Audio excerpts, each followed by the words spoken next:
presenting the transcription feature, Superman. Up in the sky, look! It's a bird! It's a plane! It's Superman!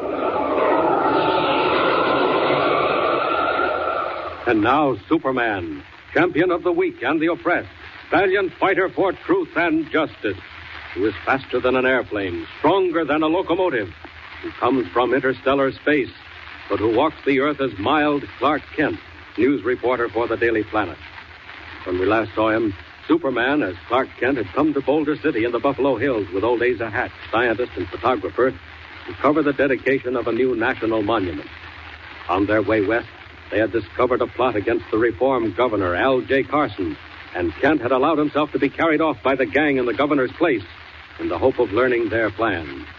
The gang had thrown him in a lake and left him, but not until Kent had overheard them say that the gang chief himself, Pete Flores, was back at the executive mansion. Fearing the worst, Kent had broken his bonds, splashed upward out of the water, and returned, only to find the governor gone. As our story continues today, Superman is still running through the silent rooms, calling. Listen. Governor Carson! Where are you? Governor Carson! Governor! Not a sign of him. If the door of that closet wasn't damaged, he hadn't even forced the lock. What's that? Footsteps. Someone's coming. If it's that devil Flores, or whoever it is, he's coming down the hall, outside the door. I'll change back to Clark Kent till I know who it is. Governor, I give you my word, it was all the doing of that fellow Keegan. Wait a minute, Hatch. Don't move. Who's that back of the curtain? Gosh, is that you, Governor?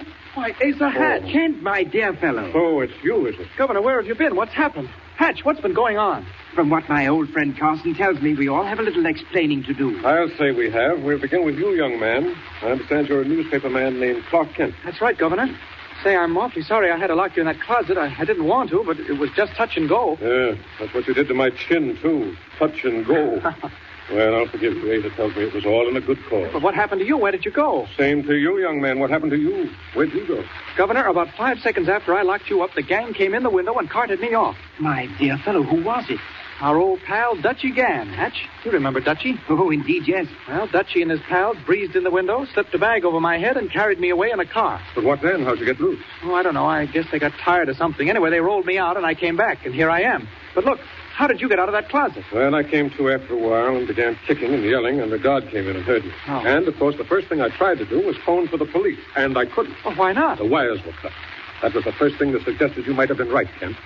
So I called off my car and I went down to headquarters in person. And the first person he saw, my dear fellow, was myself. Yes, What? luckily. They were giving old Asa a tough examination. Yes. Wanted to know where he came from and all that. Oh, tremendous excitement. Jailbreak, prisoners escaped. They thought I might have arranged it, Kent. Me. Anyway, I got Hatch out of there and we came right back. Yes, and what I want to know now is what in the name of time is going on? It's a long story. I won't bore you with it.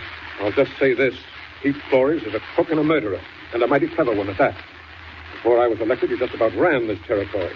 I swore that I'd put him and his whole gang out of business. And meanwhile, he's doing his best to put you out of business, eh? Well, I've got Enrico Frayne. He was Flores' right-hand man. Just a matter of time till I get Flores himself. Unless he gets you first, Governor, is that it? He won't, Kent. That sort of rat hasn't the nerve. Well, what about tonight? Well, you said yourself Flores wasn't there. He left the dirty work to Gann. Well, really, Carson, I don't think it matters. Anyway, they missed fire, so that's that. Oh, no, don't you believe it. What? Why, bless me, Kent, what do you mean? Governor, you've got to be careful. I heard them talking tonight while they were driving me off. And I'm telling you, this is just the beginning. They've got something else up their sleeve. Well, what is it? And I don't know. But they're counting on it. Carson, if I were you, I should keep to myself, out of the public eye, until this fellow Flores is finished with, once and for all. Well, Hatch, I can't do that. Even if I wanted to, why, it would be the most cowardly thing I could think of. I couldn't do it. Well, my dear fellow, why not? The Buffalo Hills ceremonies, Asa. Have you forgotten what you came out here for? Oh, Governor, can't you get out of that? Absolutely impossible. There'll be thousands of people here from all over the country. I'm making the principal speech. Oh, yes, dedicating the Pioneers National Monument. Well, just the same, Governor, you'll be taking an awful chance. Why, it's a perfect setup for anybody that wanted to get you. Well, all right, Kent. After all, we can't live forever. Hello, who's that? Come in. Governor, I beg your pardon, sir. Well, it's Lieutenant Maxson. Come in, Maxson. Governor, I'm mighty sorry to bother you at this time of night. Well, too bad if I was in bed, but I'm not, so forget it. Gentlemen, meet Lieutenant Maxson, one of the guard officers out at Buffalo Hills. Buffalo Hills, at the National Monument? Yes. Ah. Maxim, this is Asa Hatch, the picture man, and Clark Kent, reporter for the Daily Planet back east. How do you do, Lieutenant? Glad to know you. Now then, what's on your mind? First thing, Governor, did you know your wires are cut? I did, and I do. Go on. All right, sir. Colonel Bowles told me to get right in here and give you a special message. Colonel Bowles? Yes, superintendent, officer in complete charge. Oh. Head of construction, head of engineering, head of the guard. Go on, Lieutenant. What's up? Governor, it may seem a little queer, but the colonel called me a while ago and said for me to come right into Boulder City and get you. Get me? Yes, sir. He wants me to bring you out to the monument. Said it was important and not to fail. What? Tonight? Oh, good heavens, man. I know. It seems queer and all that, but you know the colonel, sir. I do. He's as level-headed a man as ever walked. Well, if he thinks it's that urgent, it is. Governor, look here, sir. You're surely not going. Oh, dangerous, my dear fellow. Highly Now, dangerous. quit that, will you, both of you? You got a car downstairs, Lieutenant? Yes, sir. I drove in myself. Take you right back to the monument and bring you home again. All right, we're on our way. Oh, look here. You two don't need to come along. What? Mr. Story in the making? Oh, Carson, you don't know him. All right, I guess the car will hold four. Wait. What's the matter? I thought I saw someone sticking down the corridor. Why, Huh? no, there's no one there. It's lighted all the way to the end. Well, I could have sworn. Well, never mind. Come along. It's after midnight. You'll get a chance to see what the new Pioneers National Monument looks like by moonlight. Lead the way, Maxim. But the governor was right. There was a form stealing silently in the darkness, out of the lighted corridor. The treacherous secretary, Keegan, who learned what was doing and who visited the car of the guard officer in the courtyard below, who crept through the shadows to place a certain small object well down in the cushions of the rear seat. An object which would stay hidden and unnoticed till the car reached the most dangerous portion of the mountain road, and then do its work, still hidden, still unnoticed.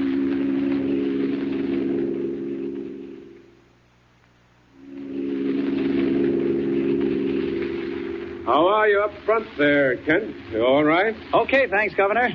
How's Mr. Hatch? Almost asleep, Kent. I find the motion unusually soothing. Getting up there, aren't we, Maxim? Yes, sir, Governor. Getting sort of sharp. That's why I closed the windows. Look out there, Asa. Isn't that some view? Say, wake up, will you? What did you say? I say, look at that view. How'd you like to photograph that, huh? Hey, that's something, all right. Gosh, we're right on the edge of nothing. How far down is it? What'd you say? Oh, boy, I'm worse than old Asa. Are we getting to the monument? Yeah. Yeah, almost there. Just around the corner. Say, watch what you're doing, will you? Great Scott, I almost dropped off asleep. I'll say you did. We were heading straight for the guardrail. How far down did you say that was from here, Governor? Hey, that's funny. They're both asleep. Are they? Yes. It's sort of queer, isn't it? Say, what's going on? What's happening? Maxon, watch what you're doing. You're heading for the rail. We'll go over the cliff. Maxon, look out! Oh, can't send much of this. Good thing it's a solid steel body. Time for Superman to take charge. Out the door. Up. There, now they're falling clear. Off the cliff and down into the valley. Must be 1,000 feet. Got to dive down, and catch that car before it hits. Down. 200. 500. Almost there. Now then. I have it. I've plugged the car. Now back to the road up above before they know what's happened. Up and away. Up. Here. What happened? What's going on? I say, Kent, I believe I've been asleep. Kent, what's happened? Why are you driving?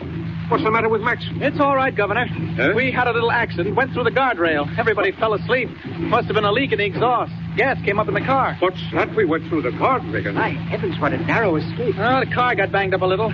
Lucky it still runs. Oh, my head. Here comes Maxon around. Now, we're all present and accounted for. But, Kent, I don't understand. Don't ask me, Governor. I guess we should have left the window open. You mean to say...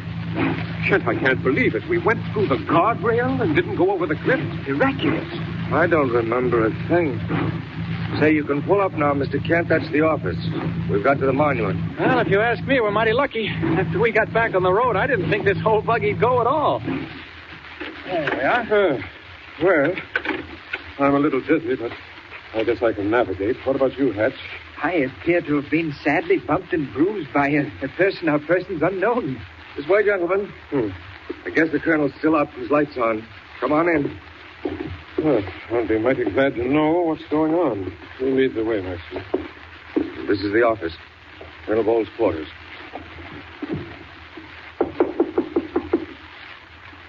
Funny. He said he'd be waiting for us. And if you say there's a light in the room, knock again. Probably fallen asleep. Give it a good bang. Gentlemen, I think we'd better break in the door. Why, really? I can't. What do you mean? I'm afraid something's happened. Someone's been here before us. Yes, he's right, Carson. Break it down. What do you say, sir? By all means, go ahead, Maxon. Here, I'll lend you a hand. Come on, it's going. Once again. There we are.